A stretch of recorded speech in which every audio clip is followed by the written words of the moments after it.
Hello दोस्तों। आज हम बीएड लेसन प्लान में नेक्स्ट है हमारा टॉपिक है प्रकरण व्रत के बारे में पढ़ने वाले हैं। इसमें देखिए ये हमारे वही हैं प्राप्त उद्देश्य, ज्ञान, अवबोध, ज्ञान उपयोग और कौशल। तो इनके वही अपेक्षित व्यवहार परिवर्तन में वही है ज्ञान में प्रत्यास्मरण और प्रत्यभिज्ञान के बारे में, अवबोध में समझना, परिभाषित करना, वर्गीकरण करना, अंतर करना, तुलना करना, यही सब कुछ। ज्ञान उपयोग में उस शिक्षा में उपयोग और नवीन परिस्थितियों में उपयोग कर सकेंगे। कौशल में सचेत वर्णन करने में सहायता मिलती है और चार धारा स्पष्ट करने में हम सक्षम हो सकते हैं। आइए तो हम व्रत के अब चलते हैं प्रस्तावना प्रश्नों पर। प्रस्तावना प्रश्न यहाँ पर हैं, जिनमें हमारा पहला प्रश्न है छात्र अध्यापक क्रिया वाला। पहला है क्रिकेट मैच प्रारंभ होने से पहले क्या किया जाता है। तो विद्यार्थी इसका आंसर देंगे। क्या किया जाता है क्रिकेट मैच प्रारंभ होने से पहले? टॉस किया जाता है। ठीक है, तो सेकंड क्वेश्चन है हमारा टॉस से बनेगा जो वो है टॉस के लिए किसकी आवश्यकता होती है। तो टॉस के लिए किसकी आवश्यकता होती है? सिक्कों की। ठीक है, तो नेक्स्ट है हमारा सिक्के का आकार कैसा होता है। तो सिक्के का आकार कैसा होता है सभी बच्चे आंसर दे देंगे। क्या बता देंगे? गोल होता है। ठीक है, तो गोल को गणितीय भाषा में क्या कहते हैं। तो क्या कहते हैं गोल गणितीय भाषा में? बच्चे बता देंगे वृत्त। वृत्त के बारे में आप क्या जानते हैं? तो ये बच्चे इसका आंसर क्लियरली नहीं दे पाएंगे। तो ये हो गया हमारा समस्यात्मक प्रश्न। अब यहाँ पे हमारा उद्देश्य कथन है वही, आज हम कक्षा में व्रत के बारे में विस्तारपूर्वक अध्ययन करेंगे। तो हमारे तीन टीचिंग पॉइंट यानी शिक्षण बिंदु। पहला है व्रत का परिचय, सेकंड है व्रत के भाग और थर्ड है आदर्श प्रश्न। यहाँ पर तीसरा टीचिंग पॉइंट की जगह पर हमने ले लिया है आदर्श प्रश्न। इसमें कोई प्रॉब्लम होती नहीं है। तो आगे चलते हैं हम। पहला टीचिंग पॉइंट है वो है हमारा व्रत का परिचय। व्रत के परिचय, तो इसमें सबसे पहले हम बच्चों को दिखाएंगे चार्ट। तो इसका चार्ट ये है, ये देखो व्रत का परिचय। इसमें एक व्रत है, सेंटर इसका ओ, रेडियस इसकी आर, ओ पी इसे त्रिज्या में। अब इसके हिसाब से प्रश्न पूछे जाएंगे बच्चों से। तो इस चार्ट को दिखा के तो हमारा जो पहला प्रश्न होगा ये होगा प्रस्तुत चार्ट किससे संबंधित है। तो इस चार्ट को देखकर बच्चे आंसर दे देंगे किससे? व्रत से या व्रत के परिचय से। सेकंड क्वेश्चन है हमारा व्रत का केंद्र बिंदु क्या है। तो इसमें व्रत का केंद्र बिंदु क्या है? इसमें ओ है। तो नेक्स्ट है रेखाखंड ओपी किसे प्रदर्शित करता है। तो किसे दर्शा रहा है रेखाखंड ओपी? इसमें उधर जा रहा है रेडियस यानी त्रिज्या को। नेक्स्ट है फोर्थ है त्रिज्या को किससे प्रदर्शित किया गया है। तो किससे प्रदर्शित किया गया है त्रिज्या को? आर से। फिर है व्रत से आप क्या समझते हैं। तो इसका आंसर नहीं दे पाएंगे बच्चे, ये समस्यात्मक हो जाएगा। तो फिर हम व्याख्या करेंगे व्रत की। तो व्याख्या में क्या आएगा कि प्रकार के एक भाग पर पेंसिल लगाकर कागज के पृष्ठ पर दूसरे नुकीले भाग के सापेक्ष एक चक्कर पूरा होने तक घुमाते हैं तो कागज पर बनने वाली आकृति को क्या कहते हैं? व्रत कहते हैं।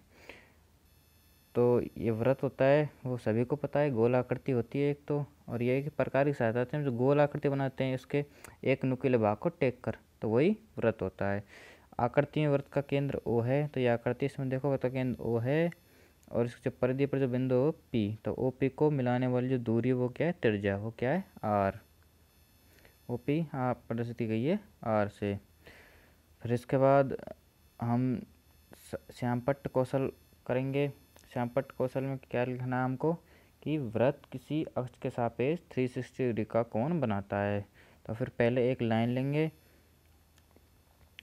तो उस लाइन के सापेक्ष हम चेक करेंगे। तो व्रत पूरा को गोला को बनाएंगे तो कितने डिग्री कोण बनाएगा वो?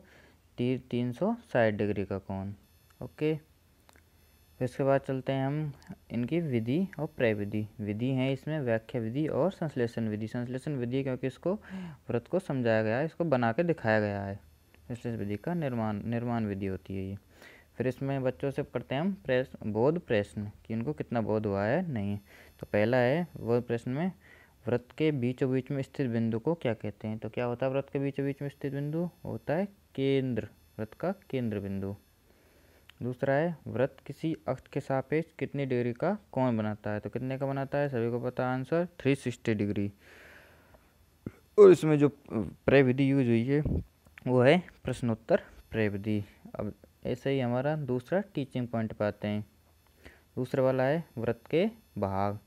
तो वृत्त के भाग में सबसे पहले हम देखेंगे इसका चार्ट। तो चार्ट इसका ये रहा, ये देखो ये वृत्त है और इसके भाग इसमें दिखाए गए हैं।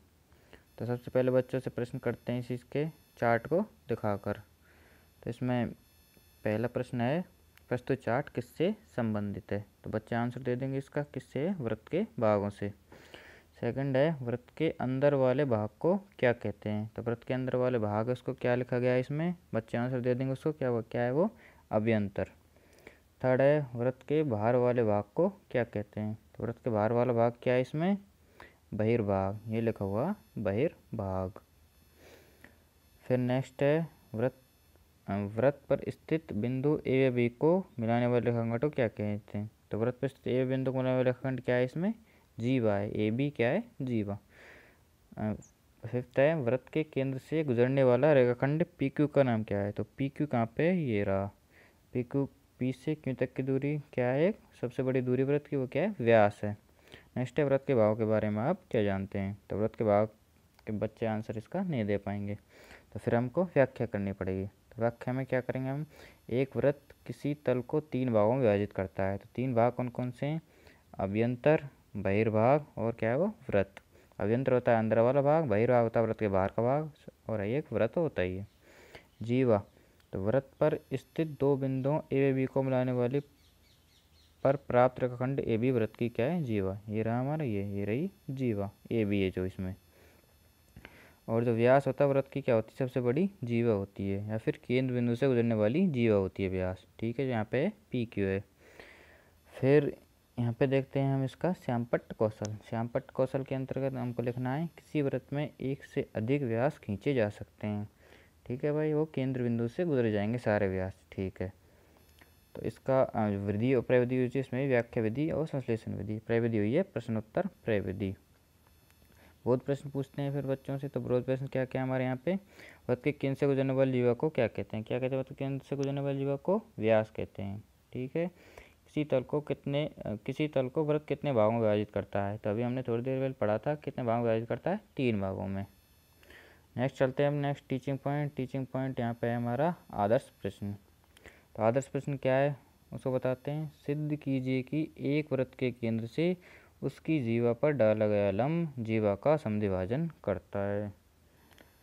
तो ये हमारा हो गया प्रश्न। तो ये हमारा सीधा सीधा किसका है? श्यामपट्ट कौशल का ही पूरा वर्क है। तो ये सिद्ध, तो फिर यहाँ पे देखते हैं श्यामपट्ट पे। तो यहाँ पे एक वृत्त बना लेते हैं हम। ये रहा, जिसका केंद्र बिंदु ओ है, ए बी इसकी जीवा है ए बी, और बिंदु ए तथा बी परिधि पर हैं, और ओ ए ओ बी इसकी क्या है? त्रिज्या दिखाई दे रही है हमको। ओ एम इस पर क्या है? लंब। तो इसमें प्रश्न बनते हैं, विकासात्मक प्रश्न। पहले तो पूछते हैं क्या है? वृत्त की जीवा कौन सी है? तो कौन सी है? A B. सेकंड है, वृत्त का केंद्र बिंदु क्या है? यहाँ पे वृत्त का केंद्र बिंदु क्या दिख रहा है? ओ। थर्ड है, जीवा पर डाले गए लंब का नाम क्या है? तो क्या है जीवा पर डाले गए लंब का नाम? O M. फोर्थ है, बिंदु ओ को ए से मिलाने पर प्राप्त ओ ए क्या है? तो क्या बन जाएगा? ओ को ए से मिलाने पर त्रिज्या बन जाएगा। ऐसे ही ओ को बी से मिलाने पर प्राप्त ओ भी क्या बन जाएगा? वो भी त्रिज्या है। फिर इसकी व्याख्या में क्या करना है हमें? ये लिखना है कि एक वृत्त जिसकी जीवा ए बी है तथा केंद्र ओ है, केंद्र ओ से जीवा पर डाला गया लंब ओ एम परपेंडिकुलर है ए बी के। तो सिद्ध क्या करना है हमें? ए एम बराबर बी एम। ठीक है, तो यहाँ पर सिद्ध करने के लिए हम सब ब्लैक बोर्ड वर्क करते हैं। तो ये लिखना है, मानव वृत्त की जीवा ए बी है, उस पर डाला गया लंब ओ एम है। पहले बिंदु ओ को ए बी से मिलाते हैं, बिंदु ओ को ए बी से मिलाया। फिर त्रिभुज, 2 त्रिभुज बन रहे देखो, ओ एम ए, और दूसरा त्रिभुज है ओ बी एम। ये त्रिभुज हैं। इन त्रिभुजों में अब देखो ओ ए ओ बी के बराबर है। कैसे? क्योंकि ये क्या है? वृत्त की त्रिज्याएँ। और कौन ए एम ओ बराबर किसके? कौन बी एम ओ के। तो ये क्यों है? क्योंकि दोनों समकोण हैं। फिर है ओ एम बराबर ओ एम, क्योंकि दोनों त्रिभुजों में तो ये क्या है? ओनिष्ट भुजा है। तो त्रिभुज ओ एम ए सर्वांग सम है त्रिभुज ओ बी एम के RHS नियम से। अगर RHS नियम समकोण कर्ण भुजा, ये नियम है। तो ए एम बराबर किससे हो जाएगा? B M. ओके, इससे फिर बहुत प्रश्न है। चित्र में ओ एम किस पर लंबवत है? तो किस पर लंबवत है चित्र में? ओ एम जीवा ए बी पर। 19 डिवीजन कौन सी है, वो है OAM है। विधि प्रविधि वही है हमारी। फिर इन तीनों टीचिंग पॉइंट के पूर्ण होने के बाद हम पूछते हैं बच्चों से पुनरावृत्ति प्रश्न। पुनरावृत्ति प्रश्न में पहला प्रश्न है, व्रत की सबसे बड़ी जीवा को क्या कहते हैं? तो क्या कहते हैं व्रत की सबसे बड़ी जीवा को? व्यास कहते हैं। सेकंड है, व्रत के केंद्र से गुजरने वाली जीवा क्या कहते हैं? तो व्रत के केंद्र से जो गुजरती है वो जीवा, वो भी क्या होती है? व्यास ही होती है। थर्ड है, व्रत की त्रिज्या को किससे प्रदर्शित करते हैं? किससे करते हैं? ज़्यादातर रेडियस को R से। फोर्थ है, RHS नियम में RHS क्या है? तो RHS का नाम क्या है? समकोण, कर्ण और भुजा, राइट एंगल, हाइपोटेनियस और साइड। फिफ्थ है, व्रत का केंद्र व्रत के किस भाग में स्थित होता है? तो किस होता है? अभ्यंतर भाग में, यानी अंदर। फिर इसके बाद हम करते हैं मूल्यांकन प्रश्न। तो मूल्यांकन प्रश्न करने के लिए हम चलते हैं शुरू से ही तीनों टीचिंग पॉइंट से मूल्यांकन प्रश्न किए जाते हैं। तो ये रहे हमारे मूल्यांकन प्रश्न। यह है फर्स्ट, व्रत के केंद्र को किससे प्रदर्शित करते हैं? O से, A से, B से या P से? तो किससे प्रदर्शित किया जाता है? O से। दूसरा है, व्रत के केंद्र से परिधि तक की दूरी को व्रत की ब्लैंक कहते हैं। क्या कहते हैं? केंद्र से परिधि तक की दूरी को व्रत की त्रिज्या कहते हैं। ठीक है, नेक्स्ट चलते हैं। नेक्स्ट है हमारा मूल्यांकन प्रश्न, व्रत के आंतरिक भाग को ब्लैंक कहते हैं। तो क्या कहते हैं? अभ्यंतर कहते हैं व्रत के आंतरिक भाग को। व्रत की सबसे बड़ी जीवा को क्या कहते हैं? क्या कहते हैं? व्यास कहते हैं।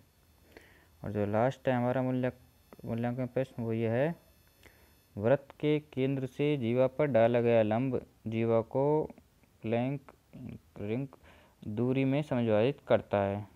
तो कैसी दूरी में समविभाजित करता है? समान दूरी में। व्रत के केंद्र से जीवा पर डाला गया लंब जीवा को दो बराबर दूरी या समान दूरी में विभाजित करता है। ओके, फिर लास्ट में देते हैं बच्चों को होमवर्क।